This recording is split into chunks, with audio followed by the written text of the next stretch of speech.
হাফিজুর রহমান সিদ্দিকী ভাই খবর পাঠাইছে যে আপনি মাইক ধরে রাখবেন আমি আসার আগ পর্যন্ত। হাফিজুর রহমান সিদ্দিকীর ব্যাপারে অনেকের অ্যালার্জি আছে না ভাই? যে হাফিজুর রহমান সিদ্দিকীর আনলে 2 লক্ষ টাকা লাগে। হাফিজুর রহমান সিদ্দিকীর আনতে গেলে 1 টাকাও লাগে না। কয় টাকা লাগে না? কথা বল না, তার বাস্তব প্রমাণ আমি। তবে সিস্টেম আছে, দালাল ধরে হাফিজরা আনতে গেলে 2 লাখ টাকা লাগে। যে টাকা হাফিজুরের পকেটে যায় না, কথা বল না কেন আপনারা, যায় না। হাফিজুর রহমান সিদ্দিকী আমি আর হুজুরে দাওয়াত দিতে গেছি, যাওয়ার পরে ডেট দিছে আলহামদুলিল্লাহ। আমি বলছি ভাই টাকা পয়সা, অনেকে অনেক কথা বলে, আমি বলে হাসি দিয়ে বলে আপনি যান, যা পারেন তাই দিয়ে।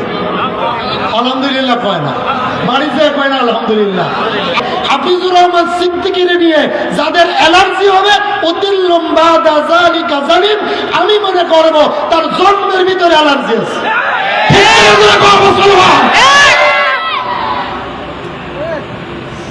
কারণ আমি একসাথে 5 বছর লেখাপড়া করছি, কচুয়া মাদ্রাসা ও জানিতে, বাড়ি আমার যশোর, গরিপুর আমার মাদ্রাসা, গরিপুর থাকি। আপনারা হাফিজুর রহমানকে সিদ্দিকীর দাওয়াত দিতে গেলে রমজানে দিতে হবে। মাহফিলের 1 সপ্তাহ আগে যদি কর হাফিজুরে চাই 20 লাখ টাকা দিলেও কাজ হইত না। কথা বলে কেন? জোরে বলেন, কথা বললেন না কেন? তো আমি তো আজকে কচুয়া থাকার কথা, আমি অনেক অনুরোধ করে মাপ চাইয়ে বলছি, আরেকজনকে পাঠাই দিচ্ছি, পাঠিয়ে আসার পরে সে বয়ান করবে। আমি এখানে বসছি, আনছে কি? আরো জোরে করে আনছে কি? অতএব মাহফিল শুনব আমরা হেদায়েতের উদ্দেশ্যে, হুদাল্লিল মুত্তাকিন। হেদায়েতের মালিক একমাত্র কে? জোরে বলেন, আরো জোরে বলেন। সামিনা শুনবেন, ওয়াতাআনা মেনে নেবেন, গুফরানাকা রব্বানা ওয়া ইলাইকাল মাসির। আমরা সবাই অন্তরের কানে শুনবো ভাই। হ্যাঁ, আল্লাহ রাব্বুল আলামিন সূরা ফাতিহার ভিতরে সর্বপ্রথম বলছেন আলহামদুলিল্লাহি রাব্বিল, সমস্ত প্রশংসার মালিক একমাত্র কে? আরো জোরে বলেন কে? হাফিজুর রহমান সিদ্দিকী ওয়াজ করবে আর আমি খাতটার একটু চার্জ দিয়ে বাও করব, আর হাফিজুর রহমান সিদ্দিকী এই খাতটার একটু মই দিব, আর আপনারা ধৈর্য ধারণ করে বসবেন, আমার কথায় সায় দিবেন। বাংলাদেশের অবস্থা বড় খারাপ, অনেকেই নাস্তিকের সাথে সুর মিলাইতেছে, বাউল শিল্পীর পক্ষপাতী নিতেছে। আমি মনে করি আজ আমি আল্লাহর কসম আওয়ামী লীগ বুঝি না, বিএনপি বুঝি না, জাতীয় পার্টি বুঝি না, জামাত ইসলাম বুঝি না। কোরআনের জন্য আমরা জীবন দেব, কোরআনের জন্য রক্ত দেব। আমরা যদি তাই শপথ নিতে পারি, সকল ইসলামী দল এক হতে পারি, সকল মুসলমান এক হতে পারি, তাহলে ভারতের 5 আটা দাদা বাবুরা বাংলার জমিনে থাকতে পারবে না। ঠিক কিনা ধরে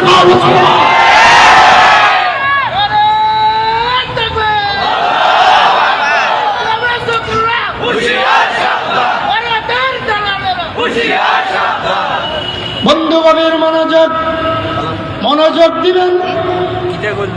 আমার আল্লাহ রাব্বুল আলামিন আমাদেরকে মুসলমানের ঘরে পাঠাইছে, ঠিক কিনা জোরে কর। কিন্তু আমাদের ভিতরে অনেকে আছে শুক্রবার আজ নামাজ পড়ে নাই, এমন মুসলমান নাই? জোরে কর নাই?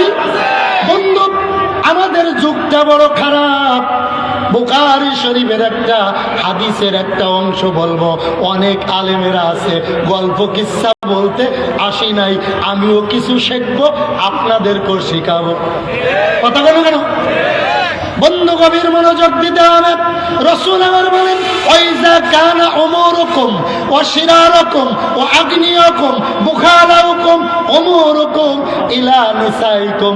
আগে পিছে এই হাদিসটা অনেক বড় লম্বা, কিন্তু আমার রাসূল এই হাদিসের ভিতরে 4টি মানুষের নাম নিয়েছে। আপনারা জোরে বলেন কয়জন? আরো জোরে। অনেকে মুখ খোলে না, কি রে ভাই? আপনারা মুখ জানা জিন্দা কয়জন? ভালো করে বুঝবেন। হাফিজুর রহমান সিদ্দিকী একটু পরেই চলে আসবেন, বেশি আমার কথা শুনতে পারবেন না। হাফিজুর রহমান সিদ্দিকী এমনি অসুস্থ, আমরা দোয়া করব আল্লাহ তাআলা যেন কোরআনের এই খাদেমকে সুস্থতা দান করে। আরো জোরে আমিন। যারা আমিন কর নাই তারা হাফিজুর রহমান সিদ্দিকীর শত্রু। জোরে কর না আমিন।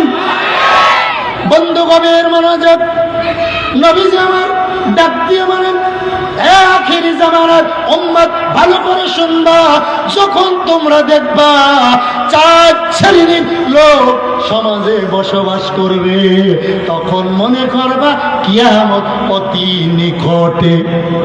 কয় শ্রেণী? সবাই বলেন ভাই, আরো জোরে। এখন ঠিক আছে, মজা পাইতেছি। এবার সবাই জোরে বলেন, কয় শ্রেণীর লোক? আলোচনা বাড়িতে নিয়ে যাবেন, ঠিক কিনা? জোরে কন। আল্লাহর কসম, আমি অনেক ভয় পাইছিলাম যে আমার কণ্ঠটা তো বসা, আমি ওয়াজ করতে পারি কিনা। এখন মনে হচ্ছে ফজর পর্যন্ত করলে কোনো সমস্যা নেই। আমিন কন, আমিন কন। দেওয়ার মালিককে জোর করে, ইচ্ছা করে, এলামের খাটায় বড়াই দিয়ে, কণ্ঠ দিয়ে ওয়াজ করা যায় না, আল্লাহ যদি কিছু না বলে, ঠিক কিনা? বন্ধু বলতেছিলাম, 4 শ্রেণীর লোক সমাজের জন্য অনেক বড় ক্ষতিকর, আর তাদের জন্য কিয়ামত আস্তে আস্তে আগে আসতেছে। 4-5 দিন আগে দেখছেন নি আমাদেরকে আল্লাহটা মিস কল দিছে। কি দিয়ে? জোরে কর। ভূমিকম্প দিয়ে একটা মিস কল মারছে। অনেকে ডরে খাতা বালিশ ফেলে রাস্তা চলেছে। কথা বল না কেন? কারণ কি? কিয়ামতের আলামত, তাও শুক্রবারে। কিবারে? কিবারে ভাই? বন্ধু, এই কিয়ামত কেন হয়? সূরা রুমের 41 নম্বর আয়াত। কত? হাফেজের আছে কত নম্বর? সূরার নাম কি? সূরা রুম। সূরার নাম কি? বাড়িতে নিয়ে যাইবেন, না দোকানে বলবেন হুজুরে কি প্যাঁচ লাগাই গেল, ঠিক নেই? সূরা রুমের 41 নম্বর আয়াতে আমার মালিক ডাক দিয়ে বলে, জহারাল ফাসাদু ফিল বাররি ওয়াল বাহরি বিমা কাসাবাত আইদিন নাস। মালিক আমার ডাক দিয়ে বলে, হে দুনিয়ার মানুষ, গজব, সিডর, নার্গিস, বিলকিস, আর তুফান, করোনা ভাইরাস, আর এই যে ভূমিকম্প, আমি মালিক দিই না, এটা তোমাদের 2 হাতের কামাই। ঠিক কিনা বলে কও? তোমরা জিনাখোর, তোমরা চুরি করো, তোমরা মালের কম মাপে কম দাও, বিভিন্ন কারণে আমি রাগ হইয়া মাঝে মাঝে তোমাদেরকে ভূমিকম্প দিয়ে কিয়ামতকে স্মরণ করে দিই। ঠিক কিনা জোরে কর। তাহলে এবার আসেন আলোচনা। 1 নাম্বার লোক, কয় নাম্বার? 4 নাম্বার লোকের কথা বলছি। 1 নাম্বার লোক কে? তালি বোঝেন, গভীর মনোযোগ। নবীজি আমার বলে, 1 নম্বরে তোমরা যখন দেখবা সমাজের ভিতরে খারাপ মানুষ, মুরগি চোর, লম্পট, লুচ্চা, বেয়াদব, অশিক্ষিত, বেনামাজি সমাজের যখন নেতৃত্ব দেবে, নেতা হবে, তখন মনে করবা কিয়ামত বড় নিকটে। ঠিক কিনা জোরে কর। আমাদের যশোর, আপনাদের কুমিল্লায় না, মুরগি চুরি করে 3 বার ধরা খাইছে, ও বিচার করে।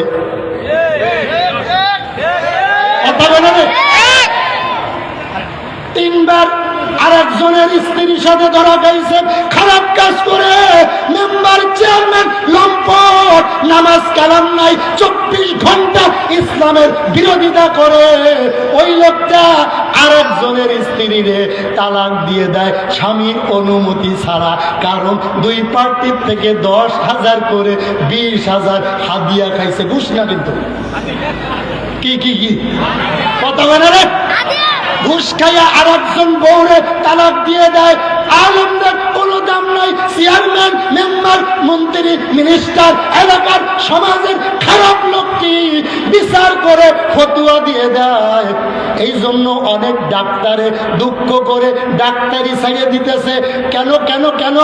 ডাক্তারে দুঃখ করে বলে, ভাই আমি অনেক ডিগ্রি আনলাম, ডাক্তারি করব, কিন্তু রুগী এসে রোগের কথা বলে না, বলে আমার একটা নাপা দেন, প্যারাসিটামল দেন, আমারে মুনাস্টেন দেন। রুগীতে 25 প্রকারের ওষুধের নাম কয়, তা আমি কেমনে ডাক্তার হইলাম? রুগী তো ডাক্তার, কথা বললে কেন? রুগী তো ডাক্তার। আমরা আলেম হইছি, আমাদের বিচারে ডাকে না, তালাকের ফতুয়া আমাদের দরকার নাই। ওই যে লম্পট নেতা আর একজনের বউরে তালাক দিয়ে দেয়, এটা কিয়ামতের 1 নম্বর আলামত। জোরে বলেন ঠিক কিনা? আচ্ছা, আপনাদের এলাকায় মূর্খ লোক, অসৎ লোক, জুম্মাও নাই, এমনকি ঈদের নামাজও পড়ে না, এমন 2-1 লোক আছে না সমাজের বিচার করে? আছে না নাই? তাহলে 1 নাম্বার কি বুঝলেন? মূর্খ লোক সমাজের নেতৃত্ব দেবে, নেতা হবে, এটা কিয়ামতের আলামতের 4 নম্বরের 1 নম্বর লোক। নাম্বার 2, মনোযোগ আছে তো আপনাদের? 2 নম্বরে রসুল আমার বলে, এমন একটা জামানা তোমাদের মাঝে আসবে রে উম্মত, পুরুষের কোনো দাম থাকবে না। পুরুষে বিদেশ যাইয়া কামাই করবে, বাংলাদেশে কামাই করবে।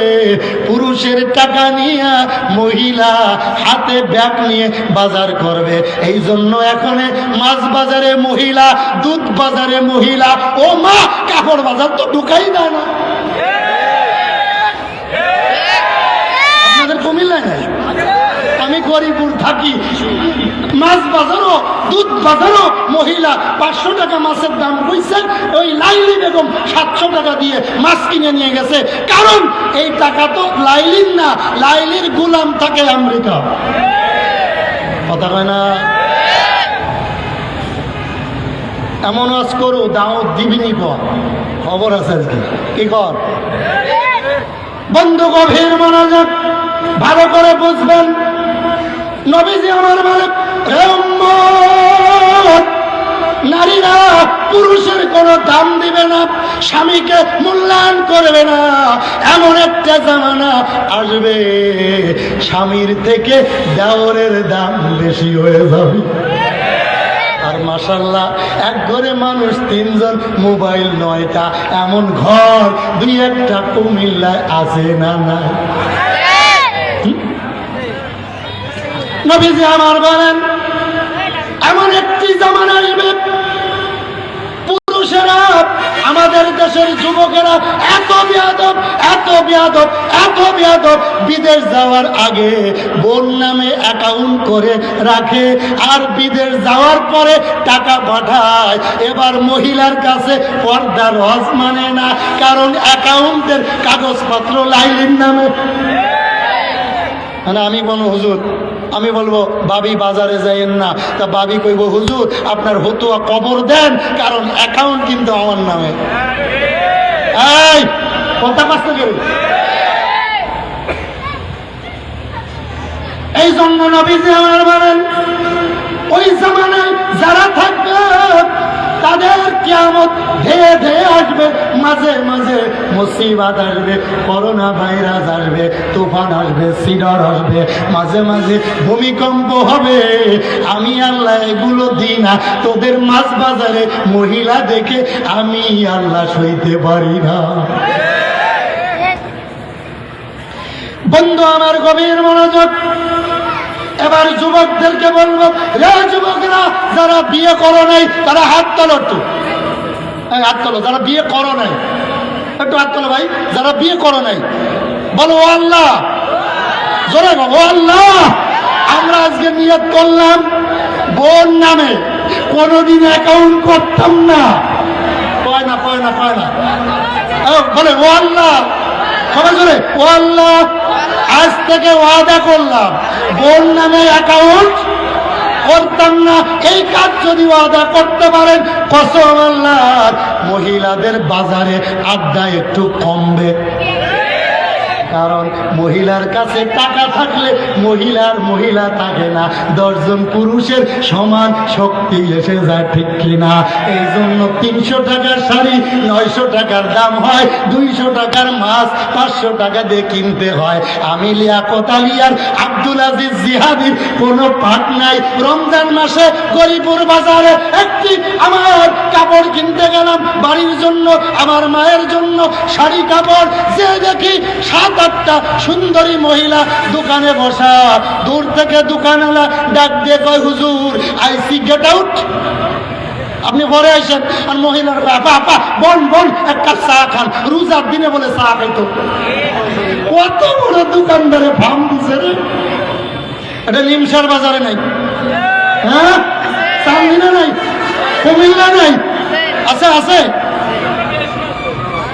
ভালো করে বুঝবেন, নবীজি আমার ডাক দিয়ে বলেন, রে উম্মত, যখন পুরুষের উপরে নারীরা কথা বলে, বেয়াদবি করে, কথা শোনে না, স্বামীরে মূল্যায়ন করে না, আরেকজনরে পছন্দ হয়, স্বামীরে পছন্দ হয় না, নিজের স্বামীর টাকা দিয়ে আরেক পুরুষের লগে প্রেম করে, এমন আব্দুল কাদের জিলানী আছে না? কুমিল্লায় কিন্তু না।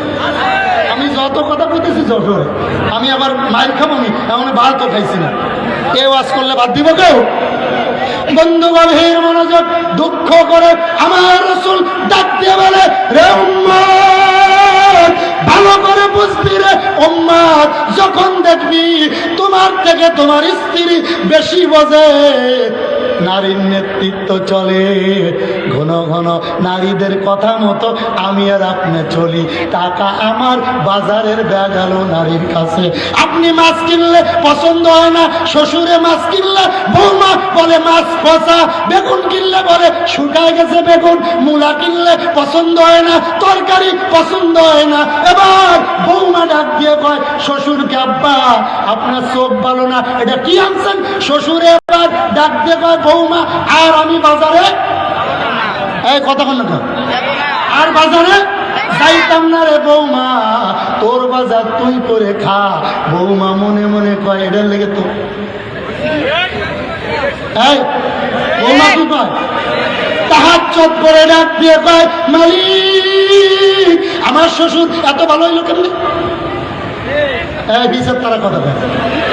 আমার নবীজি ডাক দিয়ে বলেন, এইটাই তো গজবের লক্ষণ, এইটাই তো ভূমিকম্পর লক্ষণ। দেখবেন মহিলারা বাড়িতে কোনো কাজ হলে মহিলারা আগে আগে কথা বলে, আবার পেঁয়াজ দিয়ে যদি ধরেন, আমি মহিলা মানুষ কি বুঝি, আছে না? হ্যাঁ আছে না? পেঁয়াজ দিয়ে ধরলে আমি মহিলা মানুষ কি বুঝি, এর আগে কিন্তু সব বুঝি। তাহলে 2 নম্বরে, নারীরা পুরুষের উপরে কর্তৃত্ব করলে এটা কিয়ামতের লক্ষণ, ঠিক কিনা? নাম্বার 3 হয়, সবাই বলেন আরো জোরে।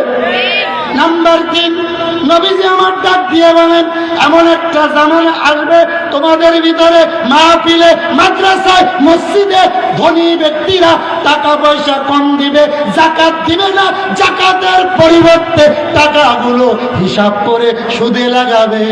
আর মাহফিলের জন্য বড় লোকের কাছে গেলে ধমক দিয়ে বলবে, কোন মাহফিলের দরকার কি? কথা কানে রে কি কয়, কোনো মাহফিলের দরকার কি? মোহাম্মদ আসলাম আছে না নাই? নবীজি আমার ডাক দিয়ে বলে, উম্মত ভালো করে বুঝবো, এই ওয়াজ অনেক হুজুরে করতো না, কারণ এই ওয়াজে দাওয়াত পাওয়া যায় না, আর আমি ওয়াজ করি আমার যেন দাওয়াত না দেয়। কারণ রাসূল বলে, আস-সাকিতু আনিল হক